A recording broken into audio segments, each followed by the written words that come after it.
The emergency signal cut through space like a scream in the dark. It traveled faster than light, bouncing off relay stations, piercing through the void between stars. The message was simple and desperate. "Help us, please. We are dying." Ambassador Ceres stood in the council chamber of the Valthene Coalition and watched the holographic display with 3 of her hearts sinking. Another colony had gone silent. That made 12 in the last month. The Kralik swarm was moving faster than anyone had predicted. "How many civilians were on Station Verath?" asked Council Member Pranir. His blue skin had gone pale. 40,000 souls, Ceres answered quietly. Families, children, scientists who never held a weapon in their lives. The council chamber fell silent. Through the tall windows, Ceres could see the capital city of Valth Prime stretching toward the horizon. Peaceful, beautiful, doomed if they did nothing. The Kraliks had appeared at their borders 6 months ago with a simple message: submit or die. The Valthene Coalition had tried diplomacy. They sent ambassadors with gifts and offers of trade. The Kraliks sent back pieces of the ambassadors in cargo containers. They tried establishing neutral zones and peace talks. The Kraliks used the ceasefires to reposition their fleets and attack from new angles. The Valthene were not warriors. Their civilization had abandoned warfare 3,000 years ago, after a devastating civil war nearly destroyed their homeworld. Since then, they had built a society based on art, science, and philosophy. They had welcomed 6 other species into their coalition, all of them sharing the same peaceful values. Together, they had created something beautiful. The Kraliks were destroying it piece by piece. "We must surrender," said Councillor Vesh. "We can negotiate terms. Surely they will allow some degree of autonomy." "They won't," Ceres said firmly. She had studied the Kraliks extensively over the past months. "They don't negotiate. They conquer. They'll strip our worlds of resources, enslave our people, and move on to the next target." "Then what do you suggest?" Pren demanded. "We have no military. Our defense fleet consists of patrol ships designed to chase smugglers, not fight a war." Ceres took a deep breath. "We send the distress call to every known civilization in the galaxy. Someone must be willing to help." The council debated for hours. Some argued that asking for outside help would compromise their sovereignty. Others insisted that pride meant nothing if they were all dead. Finally, as the twin suns of Valth Prime set beyond the horizon, they voted. The motion passed. Ceres worked through the night crafting the message. It had to be perfect. She described the Kraliks' aggression in detail. She explained the humanitarian crisis, the refugee camps overflowing with displaced civilians, the children orphaned by the attacks. She emphasized the need for mediation, peacekeeping forces, and diplomatic intervention. The message went out to 47 different civilizations across known space. Most didn't respond. A few sent messages of sympathy but claimed they couldn't spare resources. 3 species sent medical supplies which helped but wouldn't stop plasma cannons. Then Earth responded. Ceres didn't know much about humans. They were a relatively young species that had only achieved faster than light travel 200 years ago. Their planet was small and unremarkable, located in a quiet arm of the galaxy, but they had expanded rapidly, establishing colonies and trade routes with impressive efficiency. She pulled up the human files in the Coalition database. The information was limited. Earth had experienced something called world wars in their past. They had nearly destroyed themselves with nuclear weapons at one point. Since reaching the stars, they had been involved in several peacekeeping operations and conflict resolutions with various aggressive species. That last part gave Ceres hope. Humans knew how to handle aggressors. They could mediate. They could establish peace. The human response came within 24 hours. It was brief. "Received your distress call. United Earth Fleet dispatching task force to your location. ETA 14 days. Hold position. Help is coming." The council chamber erupted in relief when Ceres shared the news. Finally, someone was coming. Someone who understood conflicts and knew how to resolve them. The humans would surely bring negotiators, mediators, perhaps a defensive fleet to protect them while peace talks commenced. "How many ships are they sending?" asked Councillor Vesh. Ceres checked the transmission data. 47 vessels according to their fleet manifest. 47. "That's more than our entire defense force," Prin said excitedly. "Surely the Kraliks will agree to negotiate when they see such a show of force." Ceres nodded, though something nagged at the back of her mind. The human message had been strangely cold. No sympathetic words. No promises of diplomatic solutions. Just a statement of fact. We are coming. Over the next 2 weeks, the Kralix tightened their grip. 3 more colonies fell. Refugee ships fled toward Valth Prime, overloading the planet's infrastructure. The defense fleet managed to evacuate most civilians before the Kralix arrived, but they lost 2 ships in the process.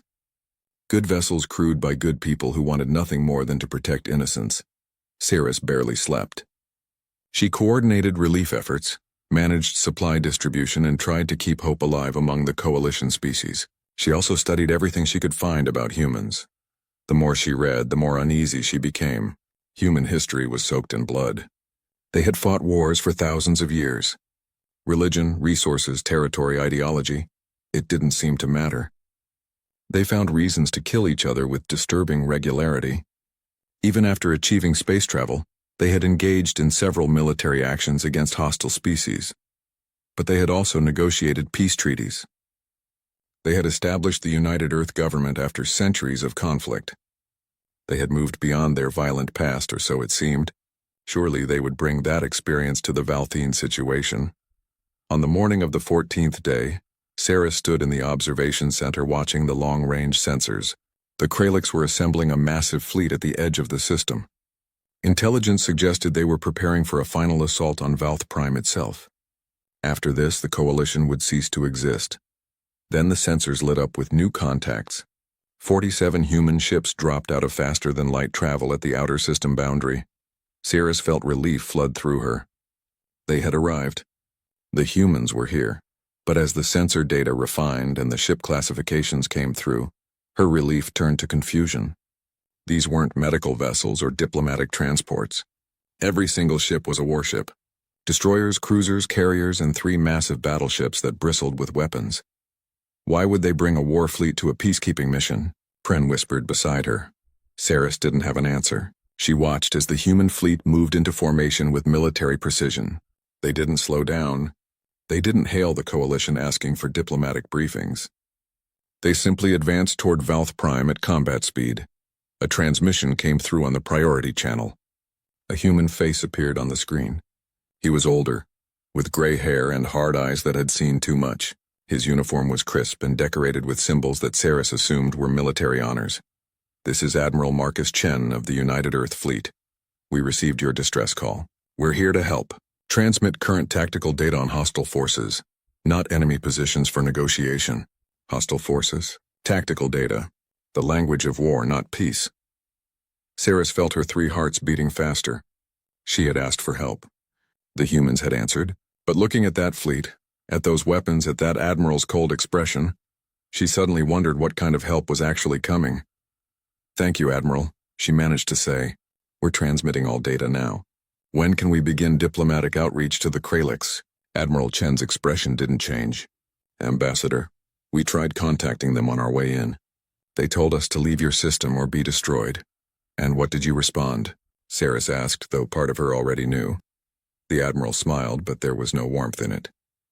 We told them we'll see them soon. The transmission ended. Saris stared at the blank screen, then back at the sensor display showing the human fleet. 47 warships loaded with enough firepower to crack a planet. She had called for help. She had expected diplomats and mediators. Instead, humanity had sent its warriors. The human flagship was nothing like Saris had imagined. She had visited coalition military vessels before, back when they still maintained a token defense force. Those ships had been clean and bright, with art displays in the corridors and meditation chambers for crew wellness. The ships felt more like flying universities than instruments of war. Admiral Chen's flagship, the Vengeful Spirit, was different. The shuttle bay where Saris landed was purely functional. Gray metal walls, harsh lighting. The deck crew moved with practiced efficiency, wearing armor even inside the ship. Every person she saw carried a sidearm. Through an open maintenance hatch, she glimpsed what looked like missile racks. A young human woman met her at the shuttle ramp. She wore a dark uniform with lieutenant's insignia and had a professional smile that didn't quite reach her eyes. Ambassador Saris, welcome aboard. I'm Lieutenant Park. The Admiral is waiting for you in the command center. This way, please. Saris followed her through corridors that hummed with barely contained energy. She passed crew members who nodded respectfully but never stopped working. Through doorways, she saw armories stocked with rifles and heavier weapons. One room was filled entirely with sealed containers marked with symbols she didn't recognize, but that made her skin crawl. "Are those what I think they are?" she asked, stopping to look. Lieutenant Park glanced at the containers. "Nuclear warheads, ma'am. We have about 300 aboard. Standard load for a battleship." 300, Saris repeated weakly. The Coalition had banned nuclear technology after their civil war. The very idea of having that many devastating weapons on a single ship was horrifying. "Don't worry, Ambassador. We know how to use them safely," Park said, as if that was somehow comforting. The command center was vast and filled with stations where crew members monitored everything from weapon systems to engine status. Holographic displays showed the positions of every ship in the system. The Kralix fleet at the edge, the human fleet between them and Valth Prime, the Coalition's pathetic handful of patrol ships hiding behind the human formation. Admiral Chen stood at the center of it all, studying the tactical display with 3 other senior officers. He looked up as Saris entered and dismissed the others with a gesture. "Ambassador Saris, thank you for coming aboard." His voice was rough, like gravel grinding together. "Admiral Chen, thank you for responding to our distress call." Saris tried to keep her voice steady. "We're desperate for your help in establishing a peaceful resolution to this conflict." Chen's expression didn't change. "Walk with me, Ambassador." He led her to a private observation room overlooking the planet below. Valth Prime turned slowly beneath them, beautiful and fragile. Chen poured 2 glasses of something amber from a bottle and offered her one. She declined. Humans drank alcohol recreationally, which seemed like poor judgment for a military commander. But she kept that thought to herself. "Let me be direct, Ambassador," Chen said, taking a sip of his drink. "What exactly were you expecting when you sent that distress call?" We expected help," Saris said carefully. "Diplomatic assistance, perhaps a protective fleet while we negotiated with the Kralix. Mediation from a neutral party." "You expected us to talk them into leaving you alone," Chen said flatly. "Yes. Isn't that how civilized species resolve disputes?" Chen was quiet for a long moment. Then he pulled up a file on his tablet and handed it to her. "This is the communication log from our first contact with the Kralix. We sent it 3 days ago as we entered your sector." Saris read the message. It was professional and diplomatic. The humans identified themselves, stated their intention to provide humanitarian assistance to the Valthine Coalition, and requested the Kralix withdraw from Coalition space to allow for peace negotiations. The Kralix response was brief. "Leave or die. There is nothing to negotiate. These worlds are ours now." The humans had sent a second message asking for at least a ceasefire to evacuate civilians. The Kralix hadn't bothered to respond to that one. "They won't negotiate," Chen said quietly. "We've seen species like this before. The only thing they understand is force." "But there must be a diplomatic solution," Saris insisted. "Every conflict can be resolved through dialogue if both parties have to want dialogue," Chen interrupted. "The Kralix don't. They want your worlds. They want your resources. They want your people as slaves or corpses. Which do you prefer?" The bluntness shocked her. You can't just assume violence is the only answer." Chen took another sip of his drink. "Tell me, Ambassador, before you sent out that distress call, how many times did you try talking to the Kralix?" "Dozens of times. We sent ambassadors, we offered trade agreements. We suggested neutral territory for peace talks. And they killed your ambassadors. Ignored your offers and used your ceasefires to reposition their forces," Chen finished. "How many of your people have died while you tried to talk?" Saris felt anger flash through her. "Over 200,000. But that doesn't mean we should abandon our principles. Violence only creates more violence." "You're right," Chen said, surprising her. "Violence does create more violence. That's why we need to make sure the Kralix understand that attacking the Valthine Coalition will result in so much violence directed at them that they never want to try it again." "That's barbaric," Saris whispered. "That's effective." Chen pulled up another display. "This is our battle plan. We're going to position the fleet here, here, and here. When the Kralix fleet advances, we'll hit them with long-range missiles first. That should reduce their numbers by 20% before they can return fire. Then we'll close to weapons range and engage directly." Saris stared at the plan in horror. The human formation was designed to maximize casualties. They weren't planning to defend. They were planning to attack. To kill. This is genocide, she said. You're talking about wiping out their fleet. I'm talking about stopping them from wiping out your civilization, Chen corrected. Every Kralik ship we destroy is a ship that can't bomb your colonies or enslave your people. Every Kralik soldier who dies here is one who won't kill your children. We didn't ask for this, Sarah said desperately. We asked for help, not massacre. Chen's expression hardened. You asked for help. This is what help looks like when talking has failed. You called Earth because you knew we've dealt with aggressive species before. You read our history. You saw that we resolve conflicts. Did you not wonder how? I assumed, Sarah struggled to find words. You've established peace treaties. You have the United Earth government. You've moved beyond your violent past. We established peace by making war so terrible that everyone agreed to stop, Chen said quietly. The United Earth government exists because every nation on our planet saw what nuclear weapons could do and decided that cooperation was better than extinction. We moved beyond our violent past by learning how to direct that violence at threats instead of each other. He turned back to the tactical display. In 6 hours, the Kralix fleet will be in range. They'll advance on Valth Prime and finish what they started, unless we stop them. By killing them all, Sarah said numbly. By hurting them so badly that they never come back, Chen replied. Ambassador, I understand this isn't what you wanted. You wanted a peaceful solution. I wish I could give you that. But the Kralix made their choice when they rejected every attempt at diplomacy. When they killed your ambassadors. When they murdered 200,000 of your civilians, they chose this. And what gives you the right to choose death for them? Sarah demanded. Chen looked at her with those hard, tired eyes. You did. When you sent that distress call. When you asked for help. You gave us the right to defend you using the methods we know work. You just didn't ask what those methods were. A warning tone sounded through the ship. Lieutenant Park's voice came over the intercom. Admiral, sensors detect the Kralix fleet beginning their advance. They're moving toward Valth Prime at attack speed. Chen moved to the window and looked out at the distant specks of light that were enemy ships. This is your last chance, Ambassador. You can ask us to stand down. We'll withdraw our fleet and leave you to negotiate with the Kralix on your own terms. Or you can let us do what we came here to do. Saris looked down at her homeworld. She thought of the 200,000 dead. The millions more who would die if the Kralix weren't stopped.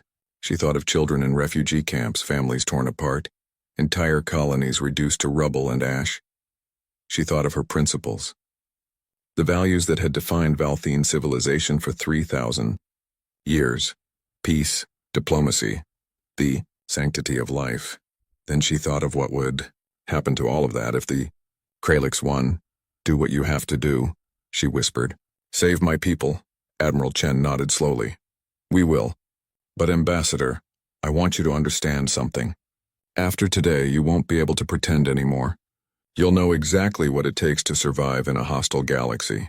You'll know what we are, what we've always been. He pressed a button on his console.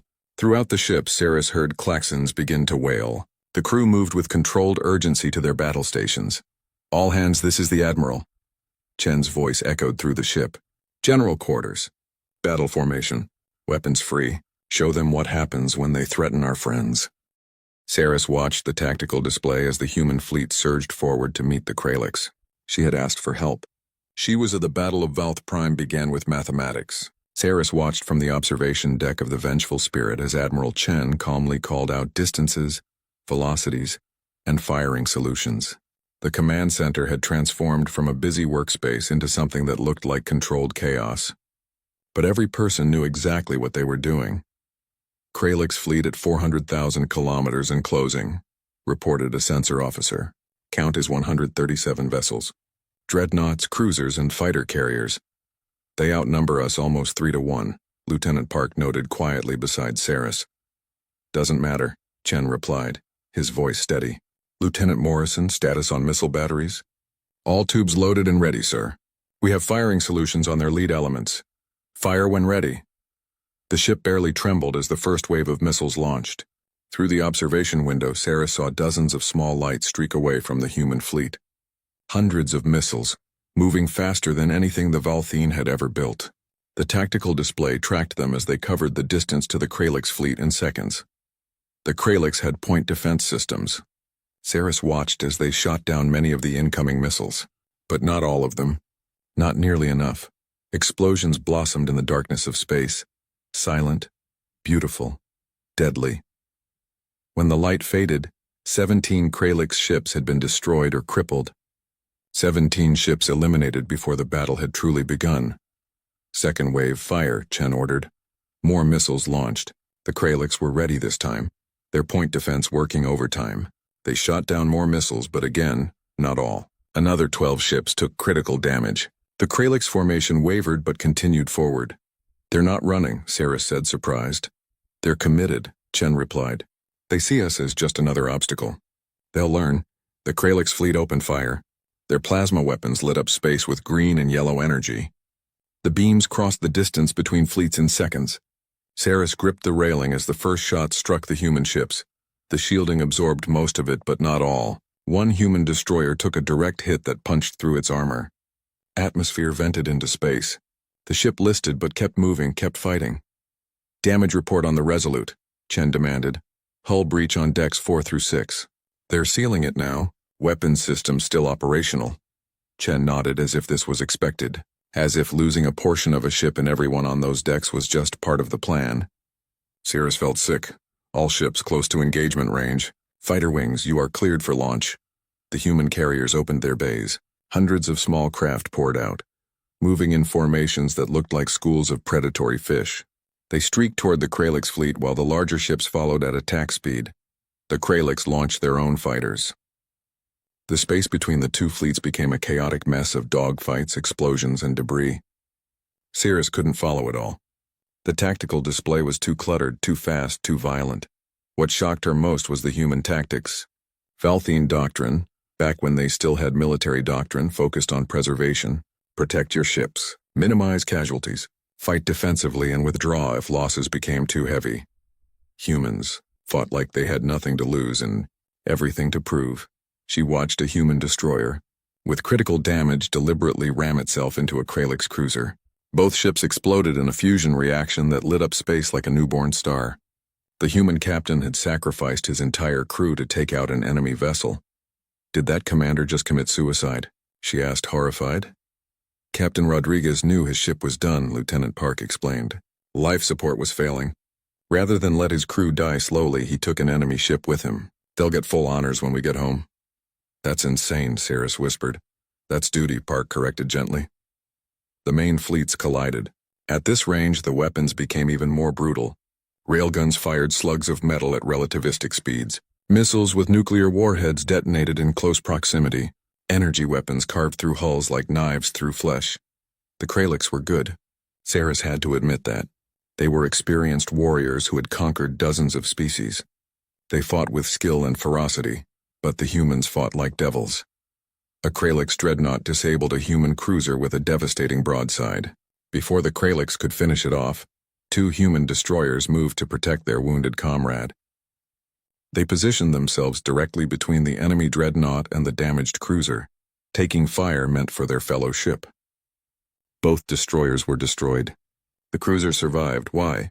Saris asked. Why sacrifice 2 ships to save one? Because those are our people, Chen replied without looking away from the display. We don't leave anyone behind. Another Kralix ship, this one a carrier, tried to flank the human formation. Admiral Chen dispatched a single battleship to intercept it. Saris watched as the battleship, the Indomitable, charged directly at the carrier despite being outnumbered by the carrier's escorts. The Indomitable took horrific damage. Its shields failed. Its armor was breached in multiple places. Fires burned in its interior, but it kept moving forward, its weapons never stopping. When it reached the Kralix carrier, the Indomitable opened up with everything it had at point-blank range. The carrier's shields collapsed under the assault. Its hull split open. Secondary explosions rippled through its structure. The carrier tried to retreat, but the Indomitable followed like a predator chasing wounded prey. Even as the battleship lost atmosphere, even as systems failed, it kept firing. The carrier tried to escape into faster-than-light travel. The Indomitable's final action was to fire its remaining missiles directly into the carrier's jump engines. Both ships vanished in an explosion that registered on sensors across the entire star system. All Hands on the Indomitable are lost, a communications officer reported quietly. The command center fell, silent for exactly 3 seconds.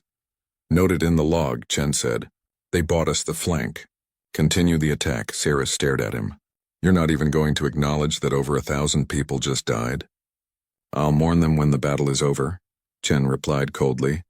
Right now I need to make sure they didn't die for nothing. The battle raged for 2 more hours. The space around Valth Prime became a graveyard of broken ships and frozen corpses. The Kralix fought hard, but the humans fought harder. Every time the Kralix adapted to human tactics, the humans changed their approach. Every time the Kralix tried to gain an advantage, the humans countered with something unexpected and usually violent. The Kralix tried to use their biological weapons, releasing clouds of engineered viruses meant to infiltrate human ships through ventilation systems. The humans sealed their ships and vented the atmosphere in affected sections. Then they returned fire with their own bioweapons, strains specifically designed to target Kralix physiology. You developed weapons specifically to kill them? Saris asked in horror. We developed countermeasures based on their biology, Park corrected. Once they used bioweapons, they gave us permission to respond in kind. That's not how war should work, Saris protested.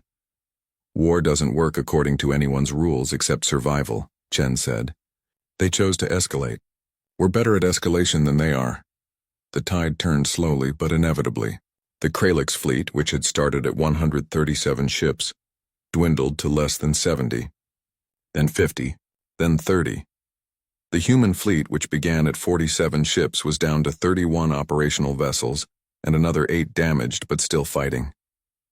The casualties were terrible on both sides, but the Kralix were losing faster. Finally, the Kralix commander sent a transmission. It appeared on the main display, a reptilian face with multiple eyes and sharp teeth. The alien looked shocked, angry, afraid. We withdraw, the Kralix commander hissed. You have won this engagement. We will leave coalition space. No, Admiral Chen replied simply. The Kralix commander's eyes widened. We are offering terms of withdrawal. This is customary among warrior species. You should have thought about that before you killed 200,000 Valthine civilians, Chen said coldly. Before you rejected every diplomatic offer. Before you told us to leave or die.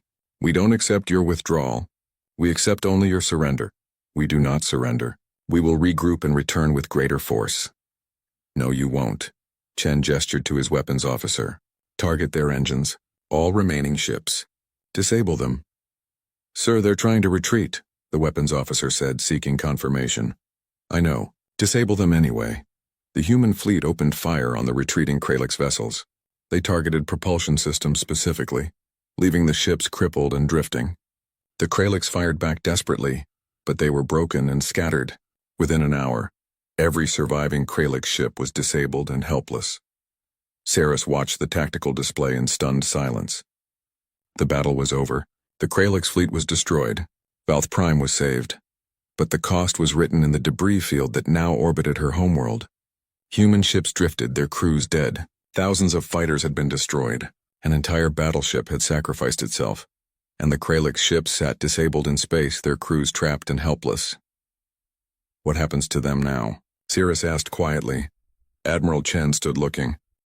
3 days after the battle, Sarah stood in her office watching the news feeds with growing unease. The Valthine people were celebrating.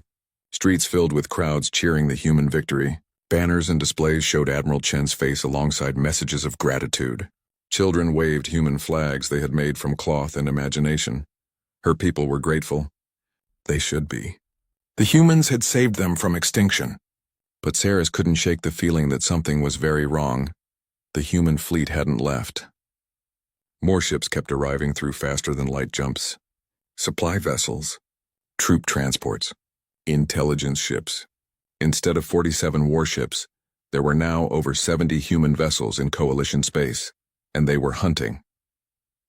Counselor Pren entered her office without knocking, his blue skin flushed dark with anger. Have you seen the latest reports? Which ones? Saris asked tiredly. She hadn't slept properly in days. The humans pursued 3 Kralix ships that escaped the battle. They tracked them back to a supply depot in neutral space and destroyed it. Completely. Every ship, every station, every installation. Saris felt cold. That's beyond coalition borders. Beyond our jurisdiction. Exactly. They didn't ask permission. They didn't inform us. They just went and destroyed it. Pren pulled up images on his tablet. The supply depot had been a major installation. Now it was debris and frozen corpses floating in space. There's more, Pren continued. Human intelligence vessels have been scanning Kralix communications. They've identified the locations of military bases, supply lines, and command centers deep inside Kralix territory, and Admiral Chen is planning to strike them. That's not defense, Saris said quietly. That's invasion. That's revenge, Pren corrected bitterly. The humans aren't satisfied with just defeating the fleet that attacked us. They want to cripple the entire Kralix Empire. Saris contacted the vengeful spirit immediately. She needed to talk to Admiral Chen, to understand what was happening, to stop this before it went too far. Chen received her in the same observation room where they had talked before the battle. He looked tired, with dark circles under his eyes, but his expression remained as hard as ever. Ambassador Saris, what can I do for you? You can explain why human forces are attacking targets outside coalition space without authorization, Saris said, her voice sharp. You can explain why you're invading Kralix territory when we only asked you to defend our worlds. Chen poured himself a drink. The same amber liquid from before. He didn't offer her any this time. We're neutralizing future threats. You're escalating a conflict that we wanted to end, Saris countered. The Kralix fleet is destroyed. Our worlds are safe. Why continue fighting? Because the threat isn't eliminated, Chen said patiently as if explaining something obvious to a child. We destroyed one fleet. The Kralix Empire has dozens more. If we stop now, they'll regroup and come back in a year or 5 years or 10 years. And next time, humans might not be around to help. So you're taking it upon yourself to decide the fate of an entire empire, Saris demanded. We didn't ask for this. We didn't authorize this. You asked us to save you, Chen replied. That's what we're doing. But we're not going to do a half job. We're going to make sure the Kralix never threaten you again. That requires destroying their ability to wage war. It requires genocide, Saris said, the word bitter on her tongue. Chen's eyes flashed with anger for the first time. Genocide is what the Kralix were planning for you. We're engaging military targets only. Command centers, shipyards, military bases. We're not bombing civilian populations or enslaving their people. That's what they did to you. The difference is just a matter of degree, Saris insisted. No, Ambassador.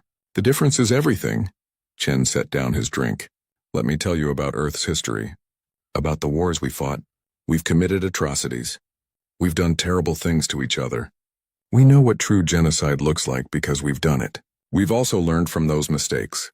We've established rules of warfare. Protections for civilians. Laws about acceptable targets. He pulled up tactical displays showing the human operations. Every target we've hit has been military.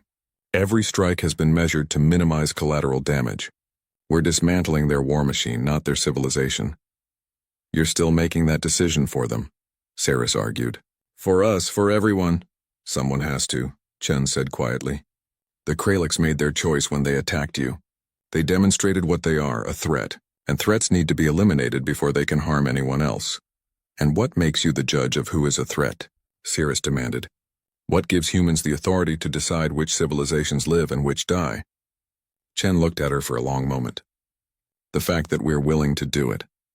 The fact that we can do it. And the fact that you called us when you needed someone who could. He walked to the window overlooking space. In the distance, Saris could see Valth Prime turning peacefully. Safe because of human violence. Protected because of human brutality. Let me ask you something, Ambassador, Chen said.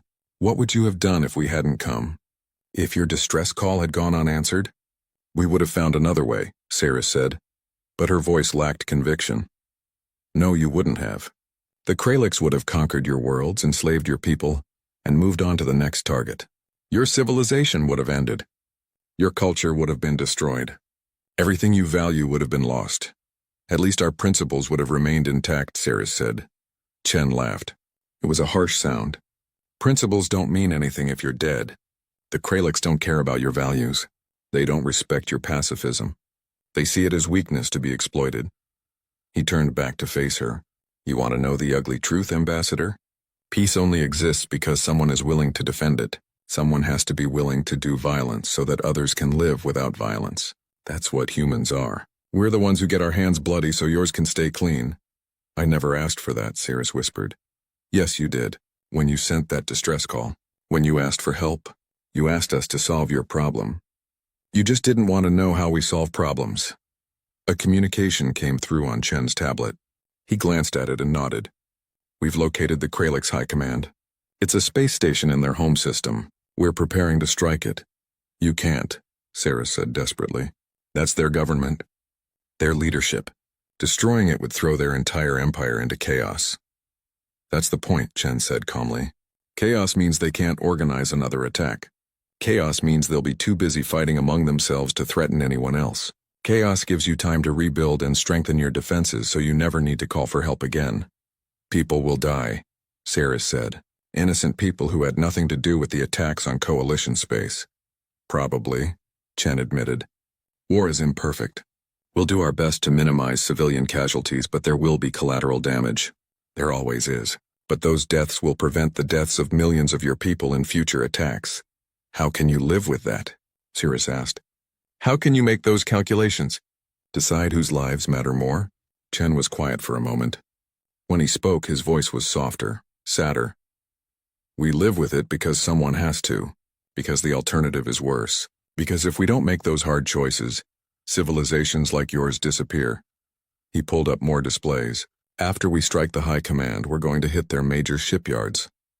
There are 3 of them. They produce the warships used to conquer other species. Without those shipyards, the Kralix ability to wage offensive war drops by about 70%. You've already planned all of this, Cirrus realized. Before we even asked. You came here knowing you would do this. We came here knowing we would do whatever was necessary to protect you, Chen corrected. This is necessary. We've seen empires like the Kralix before. If you don't break them completely, they come back stronger. And what if you're wrong? Cirrus challenged. What if this just makes them more desperate? More angry? What if they come back in 20 years with even more fury? Then we'll be here again, Chen said simply. And we'll stop them again. As many times as it takes for them to learn that some species are off limits. Cirrus felt tears forming in her eyes. 3 of them. Her species cried with 3 tears, 1 from each eyelid. We just wanted peace. We just wanted to be left alone. I know, Chen said, and for the first time she heard genuine sympathy in his voice. But wanting peace isn't enough. You need the strength to defend it. You need the will to fight for it.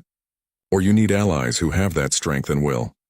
He gestured to the human fleet visible through the observation window. This is what it costs, Ambassador. This is what survival looks like in a hostile galaxy. It's ugly. It's brutal. It's unfair. But it works. At what price? Cirrus asked. Whatever the price is, it's less than extinction, Chen replied. Over the next week, the human campaign against the Kralix Empire unfolded with ruthless efficiency. They struck the High Command Station, killing most of the Kralix leadership. They destroyed 2 of the 3 major shipyards. They crippled supply lines and disrupted communications networks.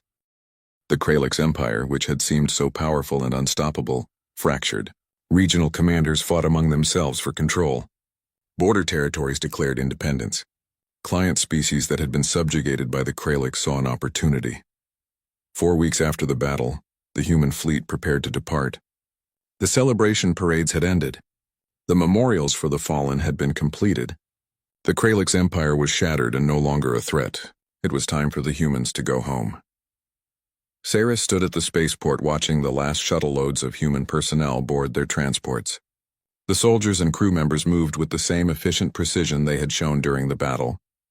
No wasted motion. No unnecessary conversation.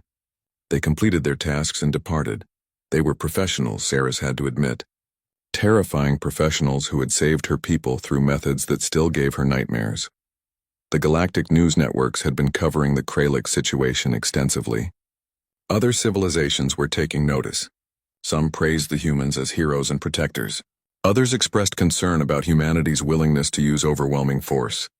A few species had quietly begun diplomatic overtures to Earth, seeking defense pacts and military alliances. Humanity's reputation had changed overnight. They were no longer seen as just another spacefaring species trying to find their place in the galaxy. They were now recognized as something dangerous. Something powerful. Something that could break empires if provoked. Counselor Pren joined Saris at the observation deck overlooking the landing pads. The Council wants to offer the humans a formal defense treaty. Military cooperation in exchange for protection. We're buying security with someone else's violence, Saris said quietly. We're accepting reality, Pren corrected. The galaxy isn't the peaceful place we pretended it was. Species like the Kralix exist, and we can't defend ourselves against them. So we hire humans to do our fighting for us, Saris said bitterly. Is that so different from what we already did? Pren asked. We called them when we needed help. Now we're just making it official. Saris didn't have a good answer to that. She had made the choice to accept human help. She had given Admiral Chen permission to save her people using his methods. She couldn't pretend now that she bore no responsibility for what followed. A message came through on her communicator. Admiral Chen wanted to meet with her one last time before the fleet departed. Saris took a shuttle up to the Vengeful Spirit, making the journey she had made several times over the past weeks. The ship felt different now, less intimidating. She understood it better, understood what it represented. Chen received her in his office rather than the observation room. The space was smaller, more personal. Pictures of Earth decorated one wall. His family, Saris realized. A woman and 2 children smiling at the camera. Another image showed a younger Chen in military uniform standing with a group of soldiers, all of them grinning despite visible combat damage to their surroundings. My wife and kids, Chen said, noticing her looking at the pictures. And my unit from the Mars Rebellion 20 years ago. Half of them are dead now. I'm sorry, Saris said automatically. Don't be. They died doing what they believed in, protecting people who couldn't protect themselves. He gestured to a chair. Sit, please. I wanted to talk before we left. Saris sat down, suddenly feeling very tired. I suppose you want me to thank you again? Actually, I wanted to apologize. That surprised her. For what? Chen leaned back in his chair. For not being what you expected. For not solving your problem the way you wanted it solved. For forcing you to confront some ugly truths about the galaxy. You saved my people, Saris said. That's what matters, is it? Chen asked. You don't look like someone whose people were saved. You look like someone whose worldview was shattered. Saris felt those 3 tears forming again. We built our entire civilization on the principle that violence is never the answer. That peace can always be achieved through dialogue and understanding. And then you came and proved that sometimes violence is the only answer. Not the only answer, Chen said gently. The last answer. Violence should always be the last resort after everything else has failed. But when it is the last resort, you can't hesitate. You can't use half measures. You have to be willing to do what's necessary. How do you know when everything else has failed? Saris asked. When do you decide it's time to stop talking and start killing? Chen was quiet for a moment. That's the hardest question any civilization faces. For us, the answer came from bitter experience. We tried appeasement. We tried ignoring threats. We tried believing that everyone wanted peace as much as we did, and we learned through blood and fire that some beings only respect force. He pulled up a file on his tablet. This is a report from our xenopsychology team. They studied the Kralix extensively during our campaign. Do you know what they found? Saris shook her head. The Kralix literally cannot comprehend pacifism. Their brain structure, their cultural evolution, their entire society is built around dominance hierarchies, maintained through violence. When you sent ambassadors offering peace, they interpreted it as submission. When you established ceasefires, they saw weakness. Every diplomatic gesture you made reinforced their belief that you were prey. So we were doomed from the start. Saris said, quietly. No. You were doomed if you insisted on using only diplomacy against an enemy that couldn't understand it. But you weren't doomed if you were willing to fight, or willing to call someone who could fight for you. Chen closed the file. Ambassador, I want you to understand something. We didn't enjoy this. Destroying that fleet, crippling their empire, all of it. We're not bloodthirsty monsters who love war. Most of us hate it. But we're good at it because we've had to be. That's what frightens me, Saris admitted. You're so good at violence. So efficient at killing. What happens when you decide someone else is a threat? Then we have the same conversation we had with the Kralix, Chen said. We try talking first. We offer diplomatic solutions. We give every opportunity for peaceful resolution, and only if all of that fails do we resort to force. And who decides when it's failed? Cirrus pressed. You? Your government? What if you're wrong? Chen's expression grew somber. We might be. We're not perfect. We make mistakes. But I can tell you this. Every human who serves in the military, every person who makes these decisions, they carry the weight of those choices. We don't take it lightly. We don't forget the people who die because of our actions. He gestured to the pictures on his wall. Those soldiers I served with. We still meet once a year. Those of us who survived. We talk about the people we lost. The decisions we made.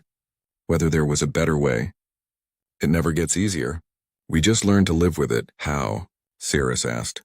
How do you live with the weight of all those deaths? By remembering why we fought, Chen said simply. By knowing that the alternative would have been worse. By believing that protecting innocent lives justifies the methods we used. He stood and walked to the window. Valth Prime turned below, peaceful and whole. Your planet is still there, Ambassador. Your people are alive. Your children have a future. That's because we were willing to do what you couldn't. And yes, we used violence. Yes, we killed. But the alternative was letting the Kralix exterminate your entire civilization. Can you honestly tell me that would have been better? Cirrus joined him at the window. No, I can't, and that's what keeps me awake at night. The fact that you were right. That violence was necessary. That all our principles and values meant nothing against someone who wanted to destroy us. Your principles still matter, Chen said. They're why we came. They're why we fought.